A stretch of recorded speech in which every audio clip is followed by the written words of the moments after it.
Hello everyone, my name is Ali Ghelmani and I am a PhD candidate at Concordia University doing research under the supervision of Professor Amin Hamad.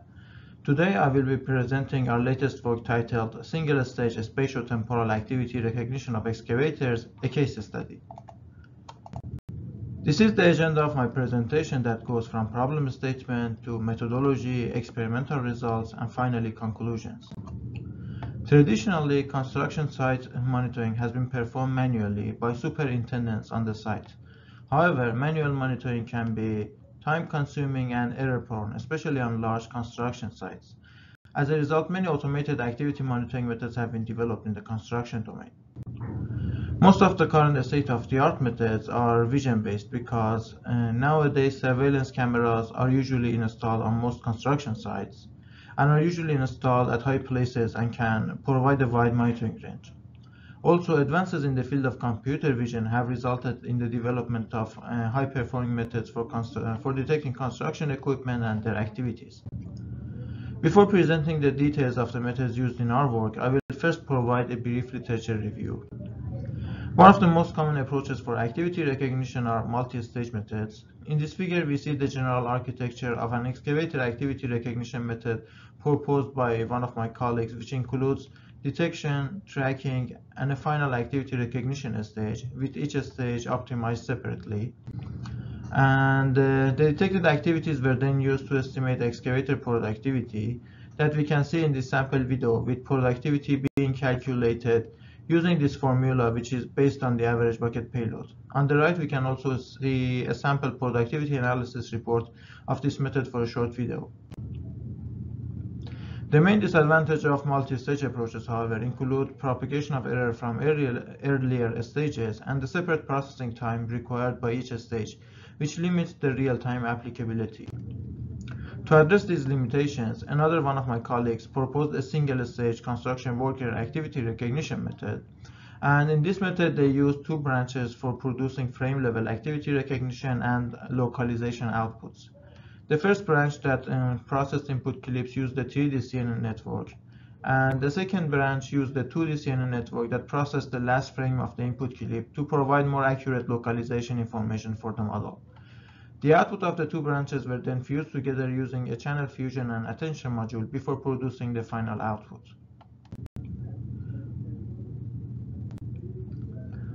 Considering the improved performance of the YOVO 53 method for construction worker activity recognition, the aim of this work is to investigate whether the same improvements can be achieved for the case of excavators by comparing the performance of YOVO, YOVO 53, and a state-of-the-art three-stage method.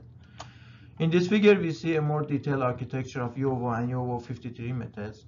YOVO is a spatiotemporal activity recognition and localization method, which, as I mentioned earlier, uses two branches in its architecture.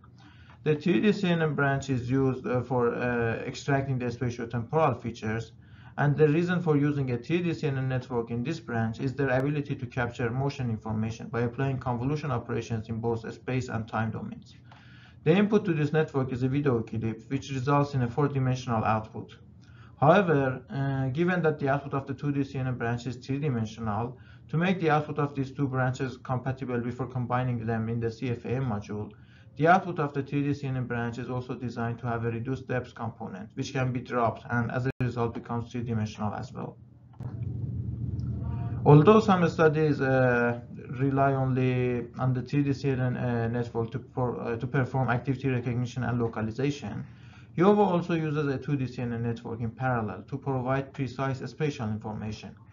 The 2D CNN network used in YOVO is Darknet 19, which is the backbone of the YOLO version 2 object detection method, while in YOVO 53 this backbone has been replaced with a more advanced Darknet 53 network, which resulted in improved worker activity recognition performance. The main component providing performance boost for YOVO is the CFAM module, which fuses the information extracted by the 2D and 3D CNN networks.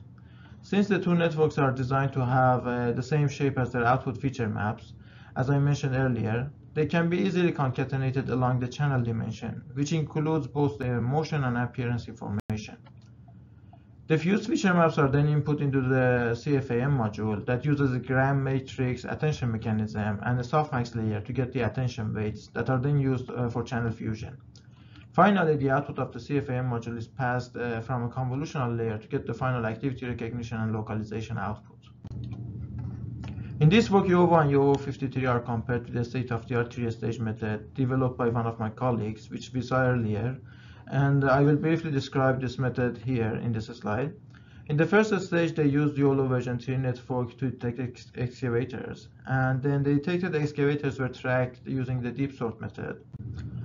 Afterward, to improve the performance of the model for detecting activities on multiple excavators, the input frames were cropped around each of the detected excavators, and finally their activities were recognized using a 3D resident network. This table presents the statistics of our dataset, which has more than 1,000 videos of the 3 excavator activities of digging, swinging, and loading, and we can also see some sample images from our dataset on the right. Also, since in this work we are performing simultaneous activity recognition and localization, the videos in the dataset should be annotated per frame. However, manually annotating each frame would be very time consuming. Therefore, we use the Computer Vision Annotation Toolbox, or CVAT, to facilitate the annotation process. CVAT is a free web-based annotation toolbox, which provides many powerful features like interpolation of bounding boxes between keyframes. As we can see in these figures, this interpolation property was used in our work to significantly reduce the time required for dataset annotation. The results of the performance comparison between the 3 methods are shown in this table. The classification accuracy metric measures the activity recognition performance of the methods, and the F1 score combines the precision and recall for bounding box prediction.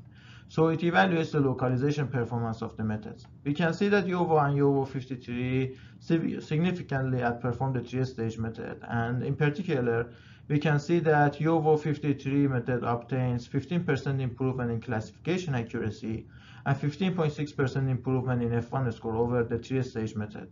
However, in contrast to the case of construction workers, YOVO outperforms YOVO53 by getting 3.5% improvement in classification accuracy and 3.3% improvement in F1 score. In this slide, we show the result of a more thorough comparison between the YOVO and YOVO53 methods for 3 different input sizes. We can see that the results for the smaller frame size are similar to the results of the previous work for construction workers, with YOVO53 achieving better performance than YOVO. However, as the size of the input frame increases, the performance of YOVO becomes better.